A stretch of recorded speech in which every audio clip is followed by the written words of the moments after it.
The war didn't end with an explosion. It ended with silence.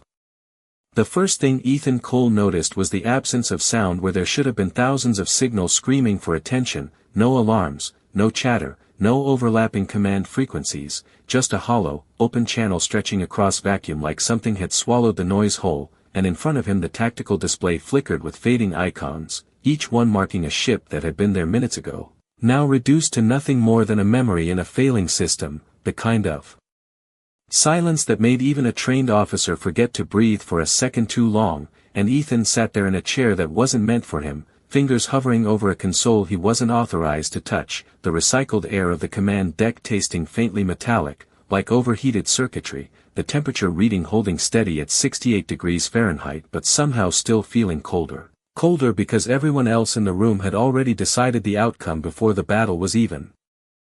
finished, and you could see it in the way they stood, alien generals draped in iridescent armor that caught the dim overhead lighting in sharp angles of blue and violet, their posture rigid, their expressions carved from logic and certainty, the kind of certainty that didn't leave room for doubt or for someone like Ethan Cole, a logistics officer with more hours behind spreadsheets than in active command, a man whose uniform still carried the faint crease lines of someone who spent more time preparing plans than executing them, and yet here he was, in the central war chamber of an empire that spanned systems he had only ever read about, watching as the last line of defense collapsed not with chaos, but with a quiet inevitability that made it worse, because it meant no one was surprised, not even the enemy, and somewhere above them, elevated on a platform that overlooked the entire chamber, stood Empress Lyra Vera, her presence still, almost statuesque, her luminous blue skin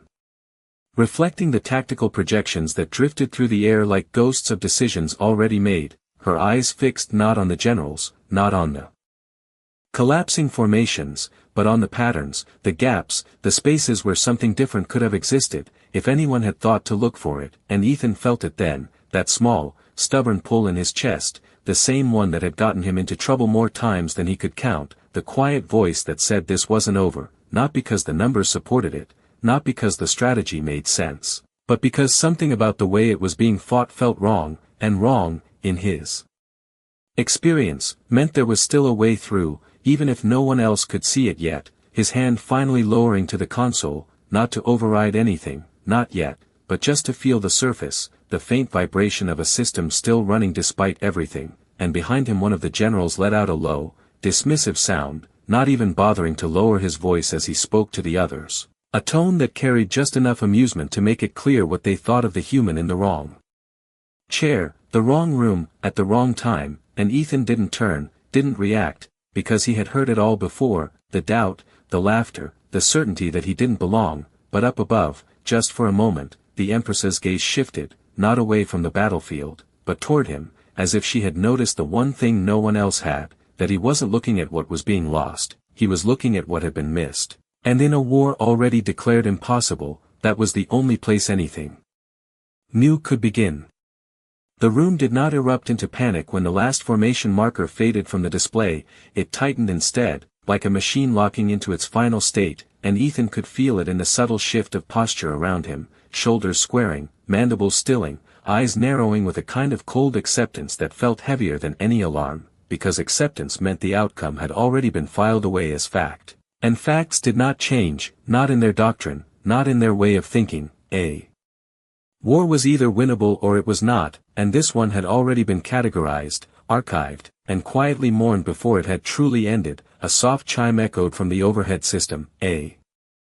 notification that no one bothered to acknowledge, energy reserves across the remaining fleet had dropped below 12%, shield harmonics failing in cascading patterns that looked almost beautiful if you ignored what they represented, and Ethan leaned forward slightly, his eyes scanning the data streams not for confirmation, but for contradiction, for something that did not fit, because something always did not fit. That was the one thing he had learned working in systems that were too complex for anyone to fully understand. There was always a flaw, not a weakness, but a blind spot, something no one thought to measure because it did not matter until it did, and behind him one of the generals exhaled sharply, a sound edged with impatience, his voice low but cutting as he addressed the others, stating that the human should be removed, that this was no place for speculation or improvisation, that the final withdrawal protocols needed to be executed with precision, not interference, and Ethan finally turned his head just enough to meet the edge of that presence without fully facing him, his voice calm, almost quiet, as he spoke a single sentence that did not match the tone of the room. He said that the war had not been lost, it had been misunderstood, and the reaction was immediate, not loud, but sharp, a ripple of disbelief that carried through the chamber like a glitch in a perfect system. One of the generals let out a short, humorless laugh, asking him if he had discovered a new equation that could rewrite the laws of engagement, and Ethan did not answer that directly, because he knew better than to argue logic with those who had built their identity on it. Instead he reached forward and expanded a section of the tactical display, isolating a cluster of data points that most would have dismissed as noise, minor fluctuations in enemy positioning, slight delays in response time, patterns that did not align with the efficiency expected from a force that had otherwise been flawless, and he tapped the console once, bringing the anomalies into focus, not dramatic, not obvious, but persistent, like a rhythm just slightly off beat, and he said that the enemy was not adapting, they were repeating, and that repetition meant predictability, and predictability meant opportunity. Even if it did not look like one yet. The room went still again, not because they believed him, but because they could not immediately dismiss what they were seeing, and above them, the Empress shifted her stance by a fraction. A movement so small it might have gone unnoticed if not for the way the light caught along the contours of her form, her gaze narrowing not in doubt, but in consideration, as if she was measuring something beyond the data itself, measuring the way the human saw it, the angle, the perspective, the refusal to accept the obvious conclusion. And when she finally spoke, her voice carried across the chamber with a clarity that cut through every layer of hesitation. She did not ask if he was correct, she asked if he was willing to act on it, and Ethan did not hesitate. Not because he was certain, but because certainty had never been the point. He simply said yes, and for the first time since the silence had begun, something in the room shifted that did not belong to defeat. The word yes did not echo, but it lingered, suspended in the chamber like a variable no one had accounted for, and for a moment nothing moved, not the projections, not the officers, not even the faint hum of the systems that seemed to lower in pitch as if the ship itself was waiting for the next command. Ethan remained seated, hands steady on the console now, no longer hovering, no longer uncertain, because the moment permission had been given, doubt had lost its purpose, and above him the Empress did not repeat her question, she did not clarify or restrict, she simply inclined her head by the smallest degree, a gesture that transferred authority without ceremony, without debate, and that was enough. Ethan exhaled slowly, then began, his fingers moving across the interface with deliberate precision, not fast, not dramatic, but exact, opening channels that had been closed, rerouting data streams that had been filtered out by standard protocol, pulling in raw telemetry from the edges of the battlefield where most systems had stopped paying attention, the temperature readings of distant hulls, the microsecond delays in signal return, the subtle drift in formation spacing that no algorithm had flagged because it fell within acceptable tolerance, and he brought it all together, layering it over the primary tactical map until the clean lines of the official strategy became crowded with imperfections, small inconsistencies that formed a pattern only when viewed from the right distance. And behind him one of the generals stepped forward, his voice controlled but edged with something sharper now, asking what exactly the human believed he was doing, because this was not how command decisions were made, this was not how a war was conducted. And Ethan did not look back, he only adjusted the display again, isolating a corridor through the chaos that did not exist in the original plan, a path defined not by strength, but by absence. And he said that they were going to move what remained of the fleet through that gap, not to engage, not to hold position, but to disappear, to become something the enemy could not easily track, because they would not behave as expected. The general responded immediately, stating that such a maneuver would abandon strategic assets, that it would create vulnerabilities, that it would appear as retreat, and Ethan nodded slightly, acknowledging every point without arguing any of them, because all of it was true. And then he added that the enemy would follow, not because it was the optimal move, but because it was the only move that made sense within their model. And that was the problem, they were too consistent, too precise, too certain of their own logic to consider that the target might choose something that did not maximize survival in the short term. Another voice joined in, questioning whether he was suggesting they intentionally weaken their own position, and Ethan finally leaned back just enough to let the weight of the question settle before answering. he said that they were not weakening anything, they were changing the definition of strength, and for a brief moment the chamber held that statement without reaction, as if it needed time to translate it into something measurable, something that could be processed, but above them, the Empress did not wait for that translation, her gaze fixed on the shifting map, on the imperfect corridor that had not existed before, and when she spoke again, her voice carried a new quality, not approval, not yet, but something closer to interest. She ordered the remaining fleet to hold position for exactly 30 seconds, no more, no less, and Ethan understood immediately. It was not hesitation, it was a test, a way to see if his pattern would hold under scrutiny, if the anomalies would persist long enough to justify the risk, and as the countdown began, the room filled not with noise, but with attention, every eye drawn to the same section of space, watching, measuring, waiting for the universe to confirm or deny a human idea that should not have worked, and for the first time since the silence had taken hold, Ethan felt the faintest shift in the air, not victory, not even hope, just the possibility that the outcome was no longer fixed. 30 seconds felt longer when measured against extinction, each passing second stretching thin across the command deck as the countdown pulsed in the corner of every display, a steady decrement that no one spoke about but everyone tracked, 28, 27, 26, and Ethan did not move, not because there was nothing to do, but because the system needed to settle, the data needed to breathe without interference. And he watched the corridor he had identified, that imperfect gap. Shaped by repetition rather than intention, the faint drift of enemy positioning continuing exactly as before, not accelerating, not correcting, just maintaining the same rhythm as if the previous losses had not altered their calculations, and that was the confirmation, not dramatic, not sudden, but precise. The pattern was real, it held, and Ethan leaned forward again, his fingers returning to the console with renewed certainty as the countdown reached 20, he began issuing commands, not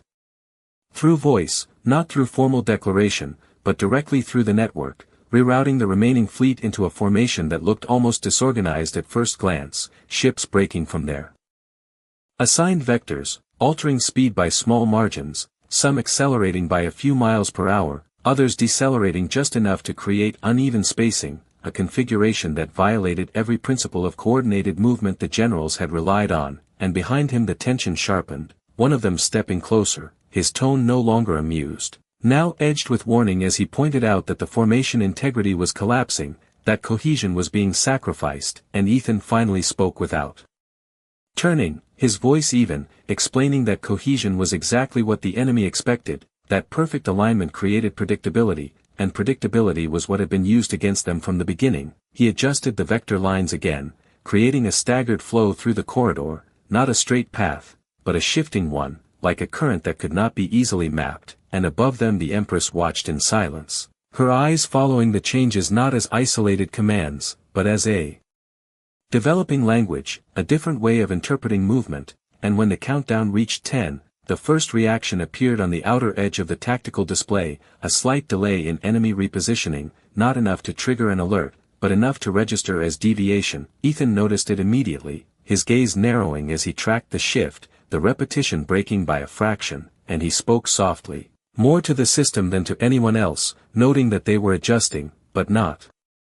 quickly enough, not outside their established pattern, and that was the opening, not a gap in space, but a gap in timing, the kind that could be expanded if handled correctly. 5 seconds remained, and the chamber felt suspended between two outcomes, one already accepted, one not yet defined, and when the countdown reached 0, the Empress gave a single command, execute, no emphasis, no hesitation, and the fleet moved, not as a unified spear, not as a defensive wall, but as a fluid, uneven stream that slipped into the corridor Ethan had drawn, each ship following its adjusted vector, maintaining the irregular spacing that made the formation difficult to track as a whole, and for a moment nothing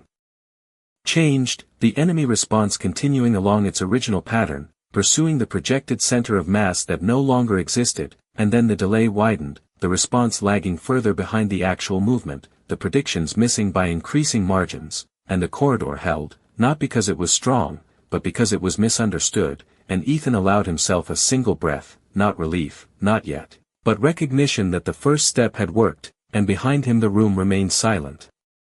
Not the hollow silence of defeat, but a different kind, one that carried uncertainty, calculation, and the first faint trace of something the generals had not prepared for, the possibility that the human in the wrong chair might not be wrong at all. The formation did not look like survival, it looked like hesitation, like something unfinished, and that was exactly why it worked. Ethan watched the shifting stream of ships slide deeper into the corridor, their engines modulating in uneven pulses, some running at 73% output, others dropping to 61%, small differences that created a moving pattern too unstable to reduce into a single predictable path. And the enemy response continued to lag, not failing, not collapsing, but recalculating in loops that took just a fraction too long, and in a system where timing was everything, a fraction was enough. Ethan expanded the projection again, layering predictive models over real-time movement, watching as each iteration of enemy positioning tried to correct itself, only to be slightly off because the target kept changing in ways that were inefficient, illogical, human. And behind him the generals had stopped speaking, not because they agreed, but because they no longer had a framework to challenge what they were seeing. Their doctrine did not account for deliberate inconsistency, it did not allow for a strategy built on controlled imperfection, and one of them finally broke the silence with a quieter question, asking what the objective was now, because this did not resemble victory, and Ethan answered without hesitation that it was not supposed to, that victory was the wrong target, understanding was the target. And once that shifted, everything else would follow. He adjusted another set of commands, sending signals to the outermost ships, instructing them to alter course by 5 degrees off the current vector, a subtle change that widened the corridor not in space, but in probability, increasing the range of possible positions the fleet could occupy over the next 60 seconds, and the effect was immediate on the display. The predictive models began to diverge, no longer converging on a single intercept point, but branching into multiple possibilities, each one less certain than the last, and for the first time the enemy pattern showed signs of strain, not through failure, but through overcorrection, their formations tightening, then loosening, adjusting too precisely to a target that refused to stay consistent, and Ethan leaned back slightly, letting the system process, his eyes moving across the data with a steady focus that came from years of working in environments where the smallest discrepancy mattered. And above him the Empress shifted again, stepping forward just enough that the light changed across her features, her attention no longer divided across the entire battlefield, but centered on the evolving pattern Ethan was shaping, and when she spoke, her voice carried a measured curiosity, asking him what would happen if the enemy adapted fully, if they abandoned their current model and mirrored his unpredictability, and Ethan allowed himself a brief pause before answering, not because he did not know, but because the answer required a different kind of explanation. He said that they would not in time, because adaptation required recognizing the flaw first, and their system was built on the assumption that the flaw did not exist, that efficiency was always correct, that deviation was always error, and by the time they realized otherwise, the conditions would have already changed. He pointed to the expanding divergence on the display, the widening gap between prediction and reality, and added that they were not outrunning the enemy, they were outpacing their ability to understand what was happening, and that was something no amount of raw capability could fix instantly. The room absorbed that in silence, the kind that came from encountering a concept that did not fit existing categories, and as the fleet continued its uneven advance, the corridor holding not through strength but through confusion, Ethan felt the shift deepen, not just in the data, but in the perception of the war itself. It was no longer a contest of force against force, it had become something else. Something quieter, more subtle, a contest of interpretation, and in that space, the human approach was not a weakness, it was an advantage that no one had measured until now. The divergence did not slow down, it expanded, and Ethan could see it spreading across the tactical display like a fracture that refused to stabilize, every predictive model branching further apart, each one trying to compensate for a pattern that no longer followed any efficient path, and the enemy formations began to show a different kind of movement, not delayed, but conflicted, their vectors shifting in tighter intervals, corrections stacking on top of corrections, as if the system itself was attempting to reconcile too many possibilities at once, and Ethan leaned closer, eyes narrowing as he tracked the timing offsets down to fractions of a second, because this was the moment that mattered, not the initial escape, not the confusion, but the point where confusion became overload. He adjusted the input again, sending a new sequence of commands to the fleet, this time reducing variance instead of increasing it, tightening certain vectors while leaving others irregular, creating a pattern that almost resembled order but never fully resolved into it, a signal that suggested structure without actually providing one. And behind him one of the generals finally spoke again, not with dismissal, but with something closer to uncertainty, asking why he was stabilizing the formation now when unpredictability had created the advantage, and Ethan answered without looking back, explaining that unpredictability alone was not enough, it created confusion, but confusion could be processed given enough time. What they needed now was contradiction, something that forced the enemy system to commit to a model that would immediately fail. He highlighted a section of the display where the enemy formations were beginning to cluster, their response narrowing as they attempted to regain control over the engagement, and he pointed out that they were searching for a pattern to lock onto, something consistent enough to rebuild their predictions, and that was exactly what he was about to give them, just not in the way they expected. Above them the Empress stepped forward another fraction. Her attention fixed on the evolving interplay between movement and response, her voice quieter now, but carrying a sharper focus as she asked what the endpoint was, not the next move, but the conclusion of the sequence, and Ethan paused for a moment, not because he lacked an answer, but because the answer was not something that fit within traditional objectives. He said that there would not be a decisive moment in the way they defined it, no clear turning point, no singular action that resolved the conflict. Instead there would be a shift, gradual at first, then undeniable, where the enemy system would begin to prioritize correction over intent, where it would spend more time fixing its own predictions than pursuing the fleet, and at that point the war would no longer be something they could win through force, because they would no longer be fully engaged with the actual target, only with their interpretation of it. The room absorbed that in a silence that felt different from before. Less rigid, more open, as if the framework they had relied on was being adjusted in real time, and Ethan returned his focus to the console, initiating the next phase, a coordinated signal that synchronized the partial stabilization across the fleet, enough to create the illusion of a recoverable pattern, and within seconds the enemy response shifted again, tightening, committing, their formations aligning toward the apparent structure, and then missing it, because it was never complete, the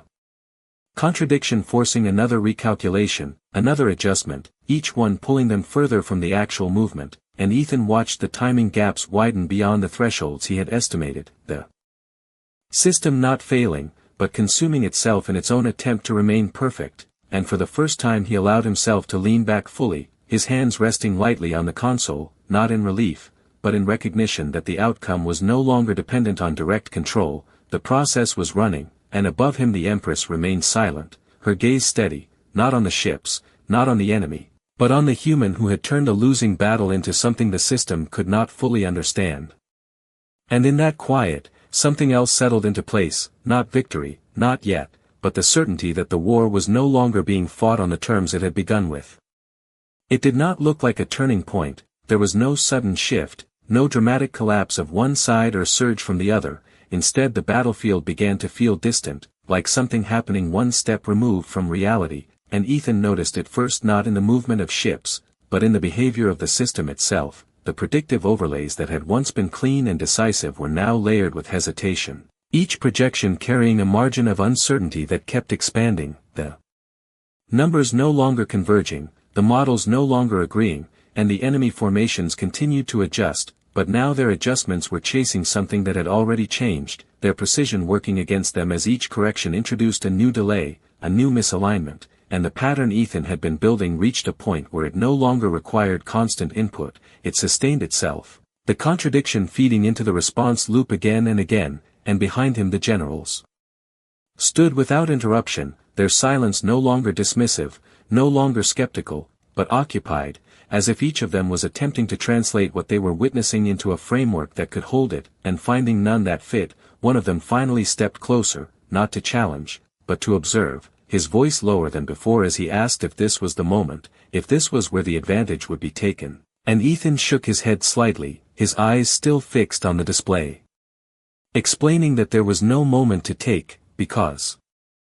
nothing had been created to seize. The advantage was not a position, it was a condition, and conditions did not need to be captured, they needed to be maintained just long enough to become irreversible. He pointed to the widening gaps in response timing, the enemy formations now reacting to projections that were several seconds behind the actual movement, their systems working harder with each cycle, processing more data, generating more corrections, and losing alignment with the present in the process, and above them the Empress remained still, her presence no longer distant but focused, her gaze following the cascading divergence as it moved beyond isolated sectors and began to influence the entire field, her voice quiet but precise as she asked how long the condition would hold, and Ethan answered with the same measured tone, stating that it would hold until the system reached its threshold, not a physical limit, but a conceptual one, the point where it could no longer reconcile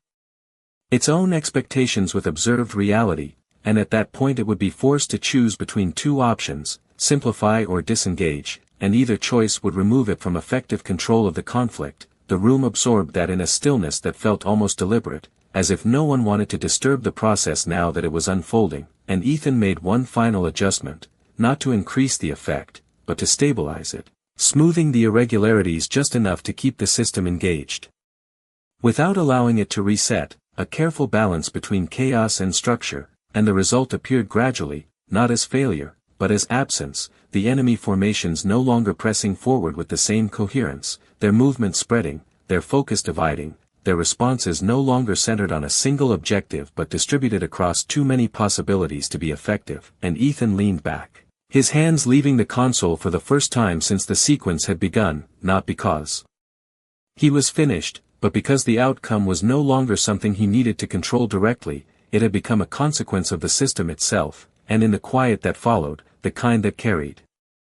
weight without pressure, the Empress took a single step forward, her voice cutting through the chamber with a clarity that did not need volume, issuing an order that was not about attack or defense, but about recognition. She instructed all command units to observe and record the engagement in full detail, not as a victory, not as a loss, but as a case study, and as her words settled into the system, something shifted in the perception of everyone present. The war had not ended, not yet, but it had changed in a way that could not be reversed, and for the first time since Ethan had sat down in a chair that was never meant for him, no one questioned why he was there.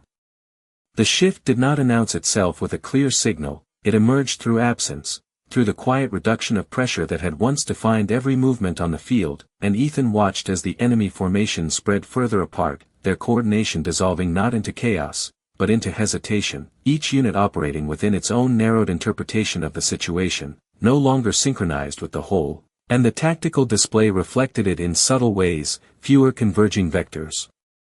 fewer decisive predictions, more isolated loops of calculation that never quite aligned, and for the first time since the engagement began, the system stopped trying to resolve everything into a single outcome, it began to fragment its own attention, and that was the moment Ethan had been waiting for, not because it created an opening to exploit in the traditional sense, but because it confirmed that the threshold had been crossed. The system was no longer in control of the war, it was reacting to it, and that distinction changed everything. He leaned forward again, not with urgency, but with precision, initiating the final sequence he had held back until now, a coordinated adjustment across the fleet that reduced movement variability even further, bringing the irregular pattern closer to something stable, something that could almost be predicted, but not entirely. A controlled resolution that offered just enough clarity to draw the enemy systems into one last attempt at coherence. And behind him one of the generals spoke, his voice no longer edged with doubt, but with something more measured, asking if this was the moment they would reassert control, if this was where they would define the outcome, and Ethan responded quietly that control had already shifted, this was simply where it would become visible. He expanded the display to show the full engagement field, not just the immediate corridor, and pointed out how the enemy responses were no longer cascading outward in unified patterns, but instead overlapping in ways that created internal conflict within their own predictions, each unit adjusting based on a slightly different interpretation, each correction interfering with another, and above them the Empress stepped forward into the light fully now, her presence no longer distant or observational, but engaged, her gaze moving across the fractured field with an intensity that matched the complexity of what she was seeing, and when she spoke, her voice carried a clarity that resonated through the chamber. She did not ask what would happen next, she asked what would remain after this, and Ethan allowed himself a brief pause before answering, because the question reached beyond the immediate engagement. He said that what would remain was not a victory in the conventional sense, but a change in how the conflict could be approached from this point forward. The enemy system would need time to rebuild its model, to redefine its assumptions, and during that time it would be less effective, less certain, and that window could be used not to destroy, but to reposition, to reshape the terms of the engagement in ways that were not possible before. The room absorbed that in a silence that felt different again, less tense, more aware, as if the outcome was no longer a question of survival, but of interpretation, and Ethan completed the sequence, sending the final set of commands through the network, stabilizing the fleet into a configuration that held its position. Without inviting immediate correction, a presence that was neither advancing nor retreating, simply existing in a state the enemy could not easily categorize, and the effect settled across the display like a calm surface after turbulence, the enemy formations slowing their adjustments, their responses no longer immediate, their system no longer pushing forward with the same relentless precision, and Ethan leaned back once more, his hands resting still, not because the work was finished, but because the process had reached its natural conclusion, and in the quiet that followed, the kind that carried understanding rather than uncertainty, the Empress remained standing at the forefront of the chamber, her gaze fixed not on the ships, but on the pattern that had emerged, and in that gaze there was no longer doubt, only recognition of something that had not existed in their doctrine before, a way of thinking that did not seek to overpower the system, but to outgrow it, and as that realization settled into the space between them, the war itself seemed to take on a different shape, one that could not be undone by returning to what had been. The silence that followed was not empty, it carried weight, the kind that settled into the structure of the room and changed how every system, every mind, every expectation aligned with what had just happened, and Ethan sat there without moving, the faint hum of the console beneath his hands now steady, almost calm, the chaotic fluctuations that had dominated the display replaced by something quieter, something stable in a way that did not rely on force, and across the tactical projection the enemy formations no longer pressed forward with the same unified intent, their movements slower, less certain, their responses no longer converging into a single solution, but dispersing into multiple possibilities that never quite resolved, and that was the end of it, not a collapse, not a victory declared, but a conclusion reached through absence, the absence of pressure, the absence of certainty, the absence of control, and Ethan understood it in a way that did not require confirmation. The war had not been won in the way anyone in that room would have defined it before, it had been changed into something that could no longer be fought on the same terms, and behind him the generals remained still, not out of discipline, but because there was nothing left to interrupt, no argument to make, no correction to offer. The framework they had relied on had not been broken, it had been bypassed, and for a long moment no one spoke, until the Empress stepped forward fully, her presence drawing every point of attention without effort, her gaze moving across the display one final time before settling on Ethan, and when she spoke, her voice carried no triumph, no elevation, only clarity. She stated that the engagement was to be recorded in its entirety and distributed across all command academies, not as a strategy to be replicated, but as a principle to be understood, that the nature of conflict had expanded beyond what their doctrines had accounted for, and that from this moment forward, adaptability would no longer be defined by efficiency alone, but by the willingness to step outside of it. The words settled into the system like a new constant, something that would not be removed once placed, and Ethan finally leaned back in the chair. The tension in his posture easing in a way that was almost imperceptible, not relief, not pride, just the quiet acknowledgement that his part in the sequence was complete. He did not look up immediately, did not seek recognition, because that had never been the point, but after a moment he felt it, the shift in attention, not the dismissive weight from before, but something else, something steadier. And he lifted his gaze to meet the Empress, and in that brief exchange there was no need for explanation, no need for validation, only understanding, a recognition that what had happened could not be reduced to a single decision or a single moment. It had been built from a different way of seeing, a different way of thinking, and the Empress inclined her head just slightly, not as a gesture of rank, but as acknowledgement, and in the quiet that followed, the kind that carried meaning without sound, the war ended not with a final command, but with a realization that echoed far beyond the room. That strength was not always measured by what you could overpower, but by what you could change, and for the first time, the galaxy had seen what happened when a human chose to do exactly that.